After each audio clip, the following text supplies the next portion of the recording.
Salut c'est Bert. Aujourd'hui, on va regarder comment utiliser le radar plus précisément en RWS, Range While Scan, utiliser le IFF et lancer des AIM-120 sur l'F-16. Donc sur l'écran du FCR, premièrement, on va choisir le mode RWS. Normalement, ça devrait être le mode par défaut, mais au cas où, on va commencer par aller sur le premier bouton à gauche, aller sur CRM pour Combined Radar Mode. Ensuite, on va cliquer sur le deuxième bouton jusqu'à temps que ça va marquer AWS pour Range While Scan. Une fois en AWS, on a beaucoup d'informations sur notre page. Donc, on va commencer par en haut à gauche. Le chiffre 40 ici, c'est la range, la distance de notre radar, l'affichage.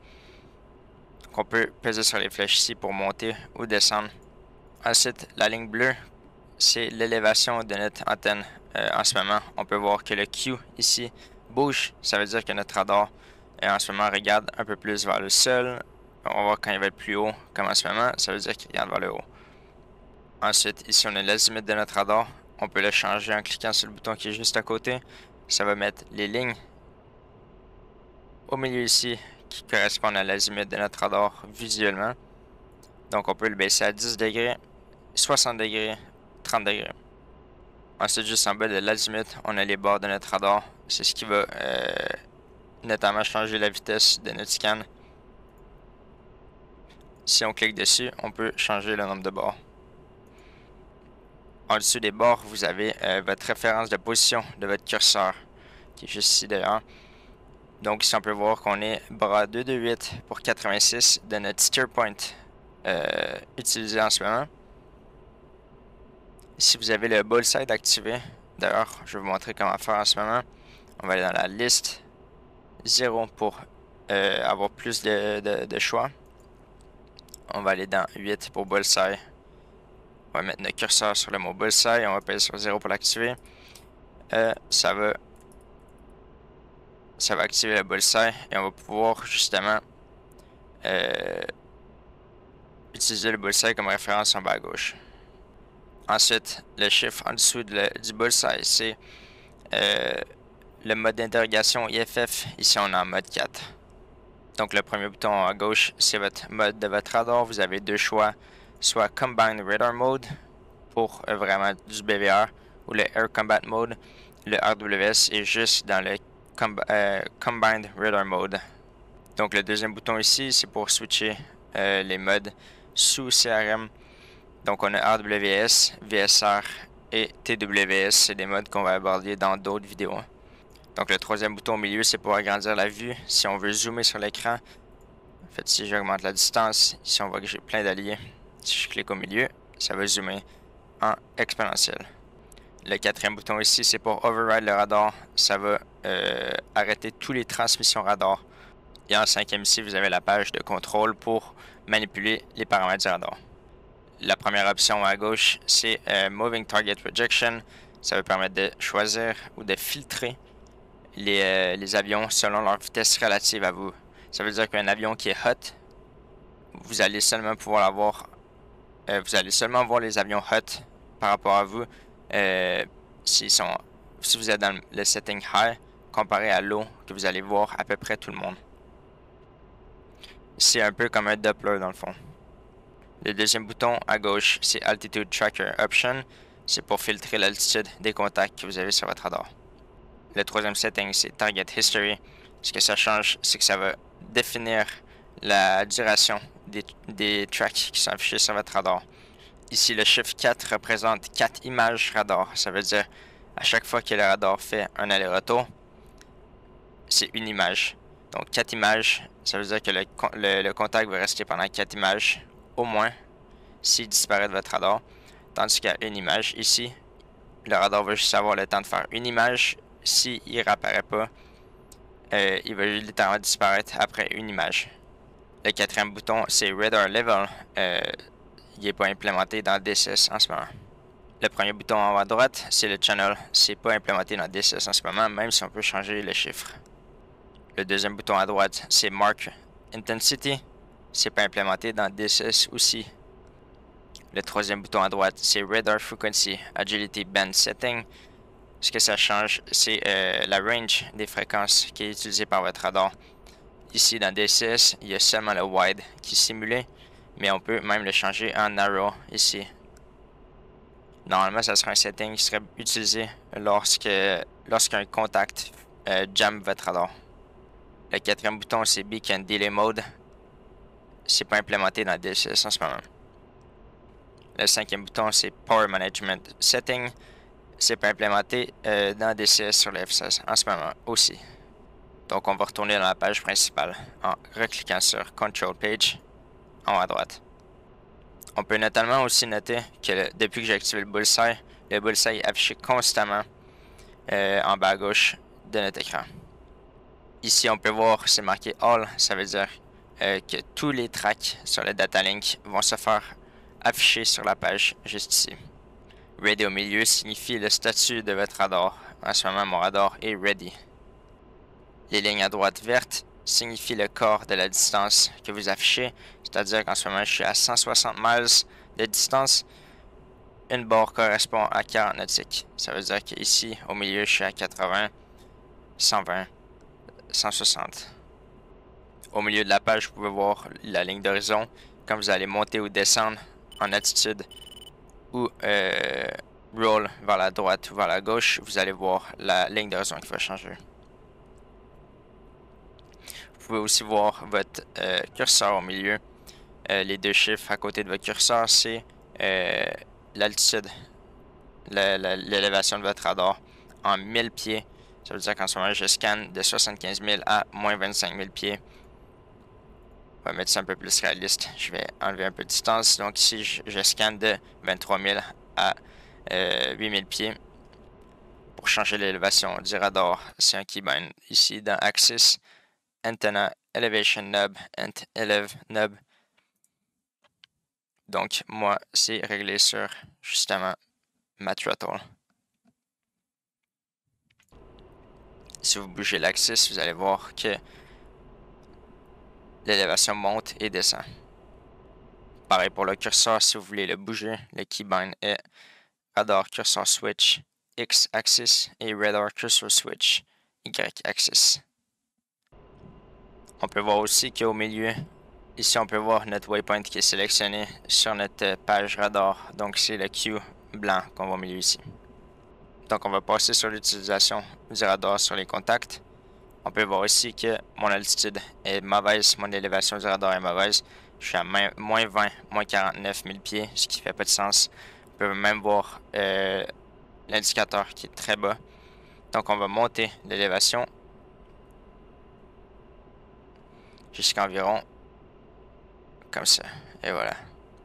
Donc on voit des premiers contacts qui apparaissent. Donc les marqueurs blancs signifient des contacts qu'on a détectés sur notre radar. On peut même voir qu'en manipulant l'azimut, comme si je baisse l'azimut juste ici, que je mets 10 degrés, que je bouge mon curseur juste pour pas qu'on voie le contact ici, on va voir que le contact à gauche disparaît tranquillement. Et voilà. Je vais remettre l'azimut sur 60 degrés. Donc on va locker un contact sur notre radar en utilisant TMS Up, qui est justement juste ici, Target Management Switch Up. Donc on va bouger notre curseur et on va cliquer une fois sur TMS Up sur le contact. Une fois qu'on a locké un contact, on a plein d'informations qui est affichées en haut. Donc ici on a l'aspect de notre contact, donc 16 degrés à la gauche. On peut voir qu'il se dirige à un cap magnétique de 170, 170, que sa vitesse ici est à 320 knots. Et son rapprochement en vitesse relative est à 705 knots comparé à nous.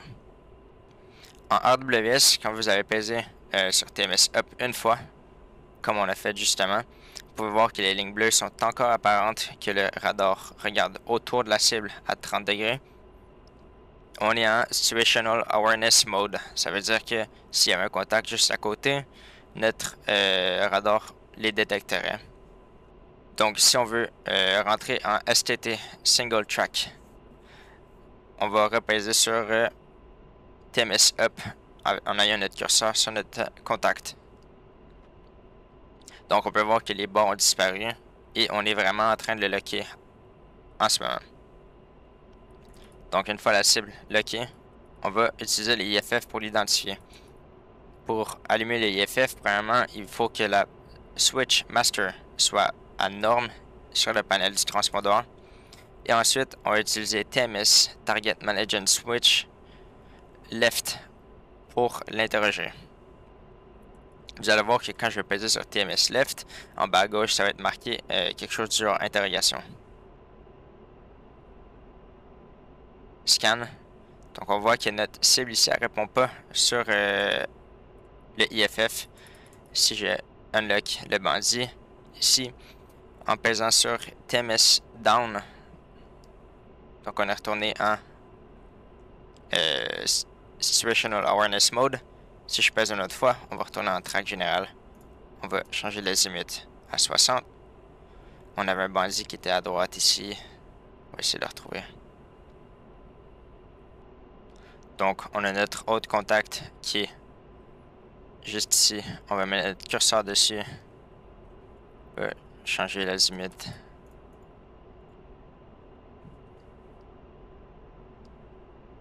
Et voilà. On a un lock sur lui. Et on va l'interroger sur les FF. Pesant TMS left short. On peut voir ici qu'il y a un icône vert qui est apparu dessus. On peut même le refaire. Et on peut voir que c'est un allié. Donc on sait qu'il ne faut pas le shooter dessus. D'ailleurs, il y a un moyen très efficace aussi de vérifier si c'est un allié ou pas.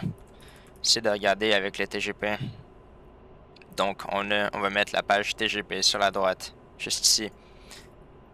Et vous allez voir que quand on se met en mode air to air, si on clique juste ici, on va mettre la page TGP. On peut l'identifier. Donc, on voit que c'est un F-18. Bien évidemment, le F-18, c'est la démocratie. C'est un jet du NATO, donc on va pas le shooter down. D'ailleurs, les joueurs qui viennent du F-18 sont toujours un peu déçus parce qu'on peut pas identifier les avions sur le datalink. Un truc que peu de personnes connaissent sur le F-16, c'est si on lock quelqu'un en STT. Donc, on se met sur une cible, TMS up et encore TMS up. On a les informations qui sont en haut, juste ici. D'ailleurs, le signe jaune, les genres de flèches en jaune ici, signifie que le contact nous jam. Donc, on va l'interroger avec un mode spécial qui s'appelle Line of Sight, LOS. Donc, pour entrer le mode Line of Sight, on va peser sur TMS left long.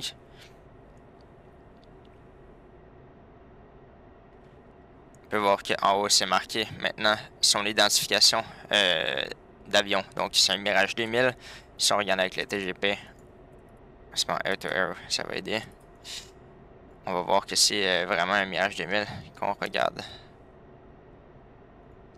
Et voilà. Donc, TMS left pour line of sight, ça va être même marqué en bas à gauche de votre écran radar.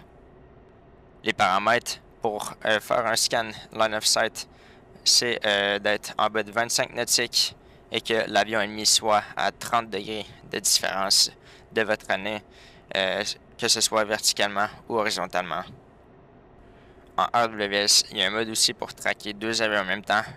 Donc, on va commencer par sélectionner un premier contact, lui qui est en bas ici. Comme ça. On peut voir qu'il est encerclé en blanc. Attends, je peux pas reculer la page. On va commencer par prendre le premier juste ici. Donc, on va voir qu'il est en blanc sélectionné. Quand il est en blanc plein comme ça veut dire qu'on le voit par nous-mêmes. Et ensuite, on va bouger notre curseur et on va sélectionner lui aussi. Ça veut dire qu'on traque les deux avions en même temps. Et on peut cliquer sur TMS droit pour switcher entre les deux. C'est très utile pour faire lancer des Fox 3 sur les deux en même temps. TMS droit pour changer. Et ensuite, vous faites TMS down si vous voulez annuler les tracks. Donc, maintenant, pour engager les bandits qu'on a sur notre radar, on va vraiment sélectionner le bandit, TMS up sur lui. peu importe qu'on soit en Situational Awareness Mode ou en STT, comme cela. Je vais retourner en SAM Mode. On va pouvoir lancer des missiles. Vraiment, il va falloir se mettre en Air-to-Air. On va cliquer sur Air-to-Air ici. Et ensuite, on a un nouvel affichage qui apparaît sur notre HUD. Donc, en ce qui concerne le HUD, on a premièrement ici le X qui signifie le nez de l'avion. La ligne qui est juste ici avec F13 signifie l'angle de l'avion. Si on veut regarder vers l'avion, il est 13 degrés suivant la ligne. Ça veut dire à gauche, en bas. Donc, on va tout de suite enlever la pause et tourner pour le regarder. Et voilà, comme ça.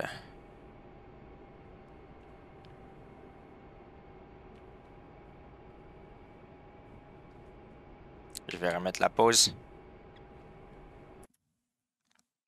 Ensuite, donc la range ici, à droite, on a la dynamic range qui nous donne une vue sur la distance avec le contact et les différentes zones d'importance du missile. Donc le triangle à droite signifie la distance maximale aérodynamique du missile. Le carré ici signifie la distance maximale pour frapper un contact, pour impacter un contact qui ne manœuvre pas. Ensuite, la flèche ici signifie la distance que se situe le contact sur la range. 720 signifie la vitesse de rapprochement de l'avion. Ça veut dire que notre contact ici se situe à 720 knots de rapprochement par rapport à nous. Le carré ici, le rectangle en fait, qui est rempli, signifie la distance qu'on va pouvoir impacter un contact qui va manœuvrer. C'est généralement dans ce carré-là que vous voulez lâcher le M120. Évidemment, le but dans un combat BVR, c'est de lancer avant d'arriver dans la zone ici, les missiles, pour faire défendre l'ennemi. Mais en général, si vous lancez les missiles dans le carré qui est juste ici, vous allez frapper. Les petites barres ici qu'on voit pas très bien parce que je suis un peu loin. Mais les petites barres qui sont juste ici signifient la range minimale de votre missile. Normalement, quand vous allez être plus près, vous allez voir littéralement un trou au milieu. Ça veut dire que si vous lancez le missile dans cette distance-là, le missile va être incapable de traquer assez rapidement. Le A22 après signifie le temps avant que le missile soit pitbull. Le Fox 3, comment il marche, c'est qu'il va être traqué par l'avion pour la première phase et ensuite, à la deuxième phase, il va être traqué par lui-même, généralement à peu près 10 secondes avant l'impact. Je connais pas exactement les caractéristiques du Pitbull, du Fox 3, mais il va utiliser son propre missile, son propre radar pour traquer le contact après. Donc, on voit ici que le missile va être actif après 22 secondes après le launch. Et ensuite, une fois qu'il va être Pitbull, ça va être marqué T avec le temps avant impact. Au milieu, vous avez le carré qui signifie votre lock radar. Ça veut dire que votre contact locké va être littéralement dans le carré.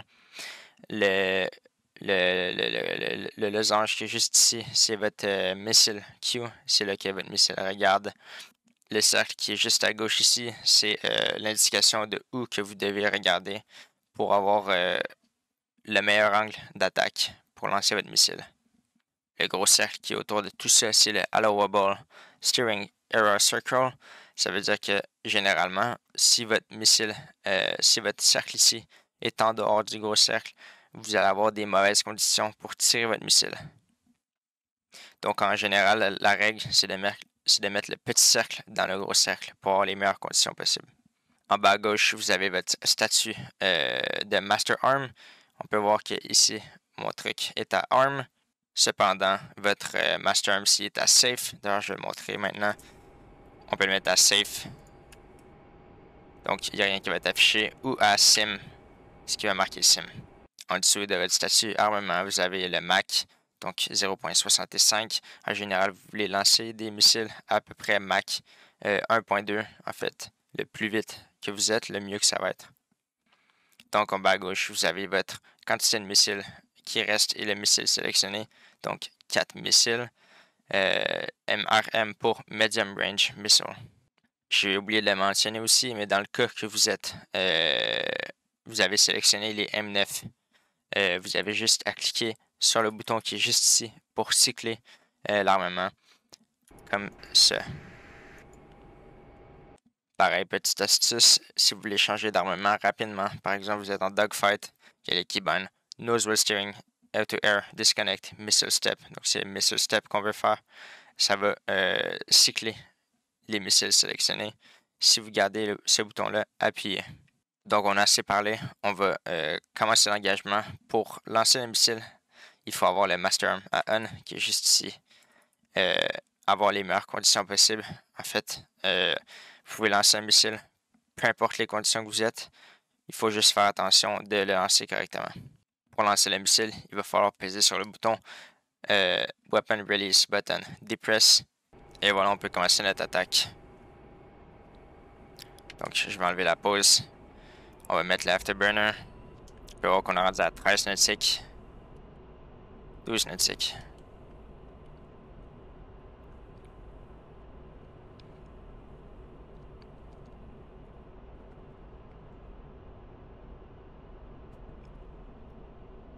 Et le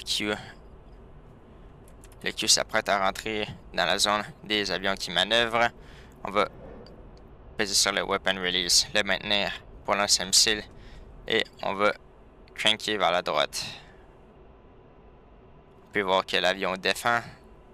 On va la regarder visuellement. Et voilà, splash. Donc l'engagement que je viens de faire n'était pas très significatif. Le bandit était assez près. Mais j'espère que les informations que j'ai dites sur la HUD vous aident.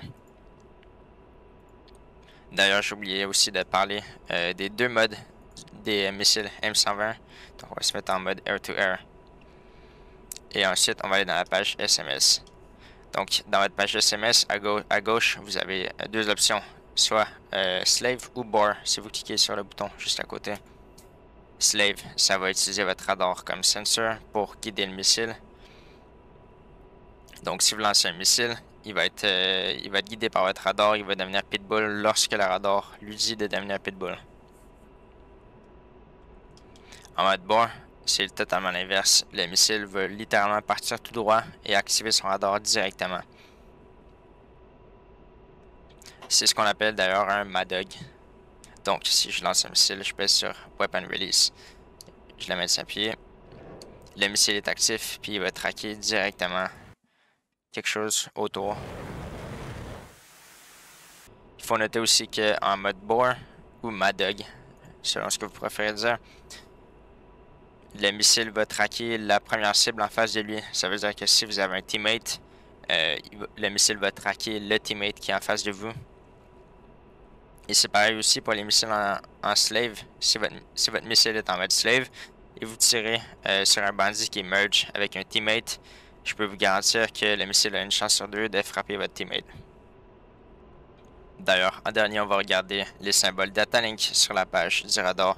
J'avais fait exprès au début du tutoriel de désactiver les symboles DataLink sur le radar. Donc, c'est autant simple que si vous voyez des icônes verts, c'est des alliés. Si les icônes verts sont pleins, ça veut dire que vous les avez en track sur votre radar.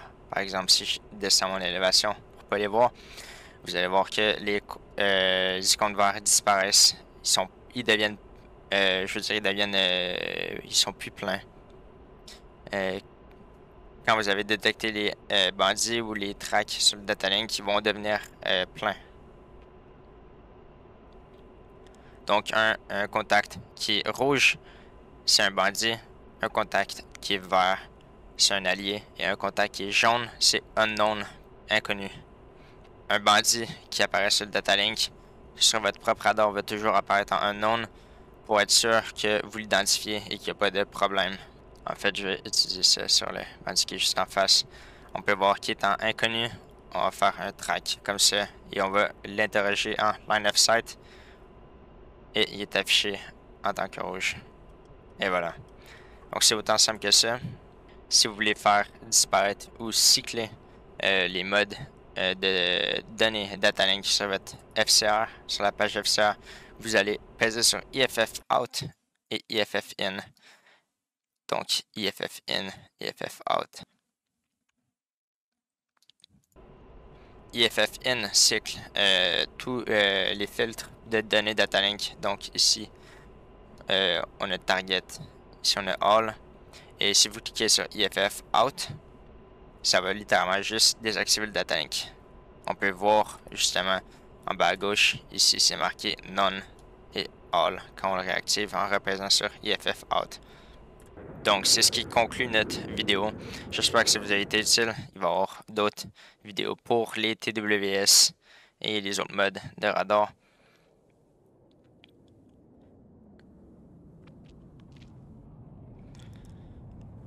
Je me fais du plaisir à faire les vidéos. J'espère que les vidéos sont pas trop longues. J'essaie beaucoup de faire des genres de formations avancées.